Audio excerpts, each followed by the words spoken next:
नमस्कार, मी भीमराव कडाळे पाटील, BKP मराठीमध्ये आपलं सर्वांचं स्वागत. आज नवीन दिवस, नवीन विषय, नवीन दिवसाची नवीन अशी चर्चा. आज चर्चा घेऊन आलोय म्हणजे बघा, बिहारच्या राजकारणावरती. बिहारचे मुख्यमंत्री नितीश कुमार यांनी राजीनामा दिलेला आहे आणि त्यानंतर मात्र भारतीय जनता पक्षाचा तिथं मुख्यमंत्री होणार आहे. परंतु त्या ठिकाणी आता जनतेचा उद्रेक झालाय. लोक अक्षरशः रस्त्यावरती उतरले ती आणि रस्त्यावरती उतरून लोक भारतीय जनता पक्षाचा विरोध करतायत. लोकांनी असं सांगितलं की लोकांना असं वाटायला लागलं की आता भारतीय जनता पक्षानं नितीश कुमारांचा काटा काढला. काही जणांनी तर असं म्हटलं की नितीश कुमार यांच्या जेवणामध्ये थोडं थोडं विष दिलं जात होतं, असं सुद्धा काही जणांचं मत आहे. बऱ्याच चर्चा सुरू आहेत. जसं महाराष्ट्रामध्ये झालं, एकनाथ शिंदे यांना सत्ता हस्तगत करण्यासाठी मुख्यमंत्री केलं गेलं, त्यानंतर त्यांना उपमुख्यमंत्री केलं गेलं, म्हणजे मुख्यमंत्री पदावरून काढून भाजपचा मुख्यमंत्री केला.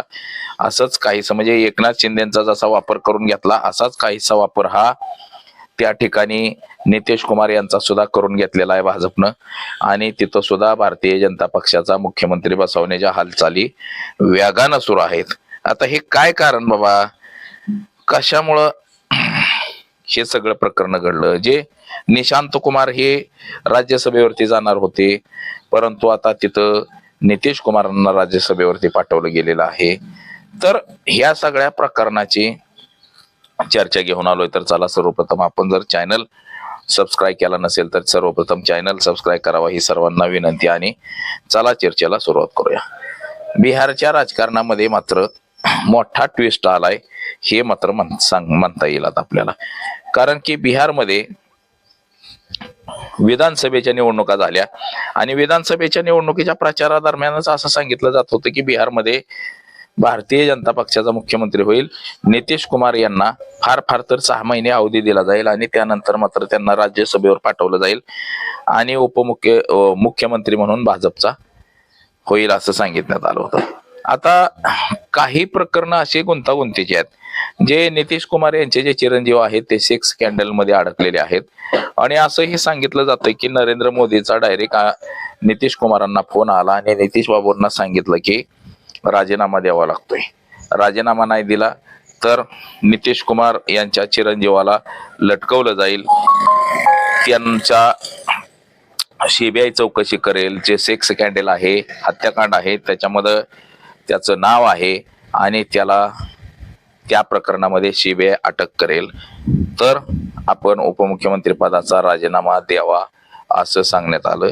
त्यानंतर मात्र घाबरून नितीश कुमार यांनी राजीनामा दिला गेला. म्हणजे भारतीय जनता पक्षानं नितीश कुमार यांना एक प्रकारे ब्लॅकमेल केलं का काय, असं आता बिहारच्या लोकांना वाटायला लागलेलं आहे. आणि बिहारच्या लोकांनी सुद्धा अशा गोष्टीमुळेच आंदोलन मोर्चे काढायला सुरुवात केलेली आहे. बिहारमध्ये नितीश कुमार समर्थकांचे मात्र मोठ्या प्रमाणामध्ये आंदोलन सुरू झालेले आहेत. आता हे सगळं पाहता भारतीय जनता पक्षाच्या सुद्धा हे अंगलट येण्याचे काही शक्यता निर्माण झालेल्या आहेत. त्याच्यामुळे पुन्हा असं सांगितलं जातं की नितीश कुमार यांचे जे चिरंजीव आहेत निशांत कुमार याला राज्यसभेवर पाठवायचं आणि नितीश कुमार यांना उपमुख्यमंत्री करायचं. आता काही अशा सुद्धा आता चर्चा सुरू झालेल्या आहेत की नितीश कुमार यांना बाजूला केल्यामुळं नितीश कुमार आता प्रचंड अस्वस्थ झालेले आहेत भारतीय जनता पक्षावरती आणि ते महाविकास आघाडी सोबत सुद्धा सत्ता स्थापन करतील असं सुद्धा सांगितलं गेलेलं आहे. तेजस्वी यादव यांच्या सोबत हातमिळवणी करून ते सत्ता प्रस्थापित करतील असंही सांगण्यात येत आहे. तेजस्वी यादव यांच्याकडे जे आमदारांचं संख्याबळ आहे त्या आमदारांच्या जीवावरती नितीश कुमार पुन्हा एकदा मुख्यमंत्री बिहारचे बनू शकतात अशी सुद्धा आता चर्चा सुरू झालेली आहे. परंतु आता ह्या बिहारच्या राजकारणामध्ये मात्र फार ट्विस्ट आलेला आहे. बिहारचं राजकारण म्हणजे जसं महाराष्ट्राचं राजकारण झालं, महाराष्ट्राच्या राजकारणामध्ये जसं आपण पाहत होतो की महाराष्ट्रामध्ये सुद्धा असं एकमेकाची आडवाआडवी आणि जिरवाजिरवी अशीच काहीशी स्थिती सुद्धा बिहारमध्ये निर्माण झालेली आहे. आता ती बिहारमध्ये वेगवान अशा घडामोडी घडायला लागलेल्या आहेत. नितीश कुमार हे राजीनामा देतील असं अनेकांनी भाकीत वर्तवलं होतं. प्रशांत किशोर यांनी सुद्धा सांगितलं होतं की 6 महिन्याच्या वर नितीश कुमार यांना मुख्यमंत्री पदावरती ठेवलं जाणार नाही, त्यांना कुठल्या ना कुठल्या प्रकरणामध्ये अडकवलं जाईल आणि राजीनामा देण्यासाठी भाग पाडलं जाईल की राजीनामा द्यावा असं भाग पाडलं जाईल असं प्रशांत किशोर यांनी सुद्धा सांगितलं होतं. तेजस्वी यादव यांनी सुद्धा सांगितलं होतं. म्हणजे अगोदरच हे सगळं प्री प्लॅनिंग न सगळ्या गोष्टी ठरल्या होत्या का काय, आता अशी चर्चा जोर धरायला लागलेली आहे की बाबा अगोदरच हे सगळं जर ठरलेलं होतं तर मग नितीश कुमार यांना सुरुवातीच्या काळातच मुख्यमंत्री का केलं गेलं, म्हणजे कसं अडकवलं जातं. जसं की बाबा आता महाराष्ट्रामध्ये बघा आपण एकनाथ शिंदे यांना सुद्धा अशाच प्रकारे अडकवलं गेलं. एकनाथ शिंदेच्या सगळ्या मंत्र्यांच्या भ्रष्टाचाराच्या चौकशा लावल्या गेलेल्या आहेत आणि त्या भ्रष्टाचाराच्या चौकशा फक्त एकनाथ शिंदे यांच्या मंत्री आमदार खासदार यांच्या पुरत्या मर्यादित नसून त्या एकनाथ शिंदेपर्यंत सुद्धा आलेले आहेत. एकनाथ शिंदे यांच्याकडे जी असलेली काही खाती आहेत ही सगळे खाते या सगळ्या खात्यांमध्ये सुद्धा चौकशाचा ससेमिरा मागे लावला गेलेला आहे. आता हे सगळं असताना सुद्धा म्हणजे एकनाथ शिंदे हे आता कुठंच भाजपला सोडून जाऊ शकत नाही, कारण की त्यांच्या चौकशा मोठ्या प्रमाणामध्ये लावल्या गेलेल्या आहेत. आता ह्या चौकशा लावल्या गेल्या त्या म्हटल्यावरती एकनाथ शिंदेना भाजप सोडून चालणार नाही. असंच काहीच प्रकरण नितीश कुमार यांच्या बाबतीत सुद्धा घडलेलं आहे. नितीश कुमार यांना सुद्धा असंच अडकवण्यात आलेलं आहे. त्यांच्या मुलाला अडकवण्यात आलेलं आहे सेक्स स्कॅन्डल मध्ये. तिथले जे IPS अधिकारी होते त्यांनी अनेक वेळा आंदोलन केली त्या बाबतीत की बाबा तिथं जे प्रकरण सेक्स कांड घडलेलं आहे यामध्ये नितीश कुमार यांचा चिरंजीव आहे आणि त्याला अटक करा असं सुद्धा सांगितलं गेलेलं होतं. आता ह्याच्यामध्ये बरेच आरोप प्रत्यारोप आता सुरू झालेले आहेत या राजीनाम्याबाबत. बरंच काय काय काय काय काय काय बोललं जाते. तर राजकारण मात्र इथं तापलेलं आहे जोरदार. काँग्रेस पक्षानं सुद्धा भाजपवरती सडकून अशी टीका केलेली आहे. त्याचबरोबर काँग्रेस सोबतच इतर पक्ष जे आहेत जसं तेजस्वी यादव यांचा पक्ष आहे, प्रशांत किशोर यांचा पक्ष आहे, यांनी सुद्धा सडकून टीका ही भारतीय जनता पक्षावरती केलेली आहे. भारतीय जनता पक्षानं कशा पद्धतीनं नितीश कुमार यांना बाजूला केलं आणि आपलं स्वतःच तिथं मुख्यमंत्री बनवण्यासाठी भारतीय जनता पक्ष हे कुठल्या स्तराला जाऊ शकतो हे सुद्धा अशा पद्धतीने सुद्धा तिथं टीका टिप्पणी करण्यात आलेली आहे.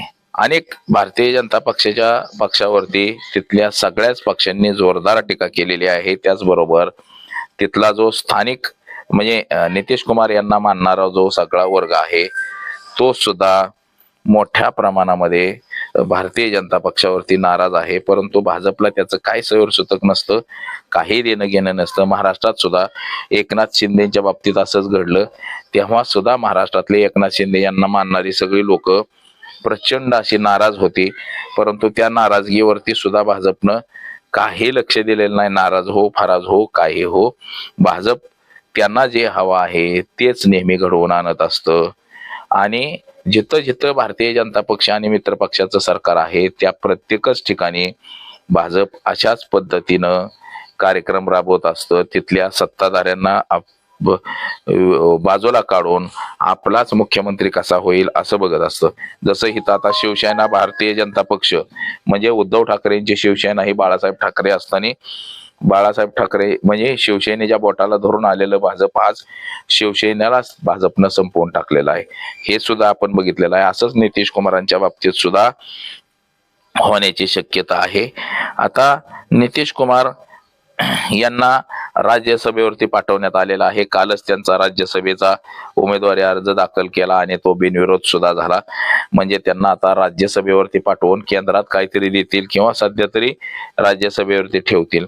परंतु बिहारचे सूत्र मात्र भारतीय जनता पक्षाच्या हातामध्ये तिथं जातील असंही आपल्याला दिसतंय. म्हणजे मोठा बदल बिहारमध्ये होतोय असं दिसतंय. आता तिथं पूर्ण मंत्रिमंडळाचाच राजीनामा सोपवलेला आहे. म्हणजे पुन्हा तिथं सगळे मंत्री शपथ घेतील असं हे चित्र आपल्याला दिसतंय. म्हणजे मुख्यमंत्र्याचा राजीनामा म्हणजे पूर्ण मंत्रिमंडळाचा राजीनामा असतो, फक्त मुख्यमंत्र्याचा राजीनामा नसतो.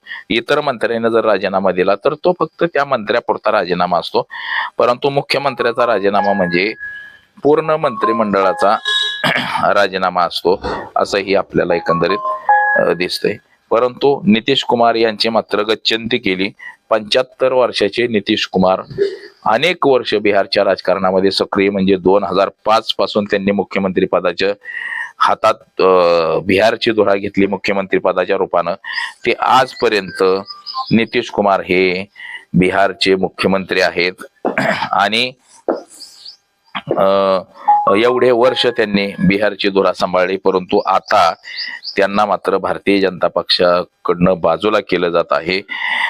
बिहारचं आतापर्यंतचं राजकारण हे नितीश कुमार यांच्यावरतीच अवलंबून राहिलेलं होतं.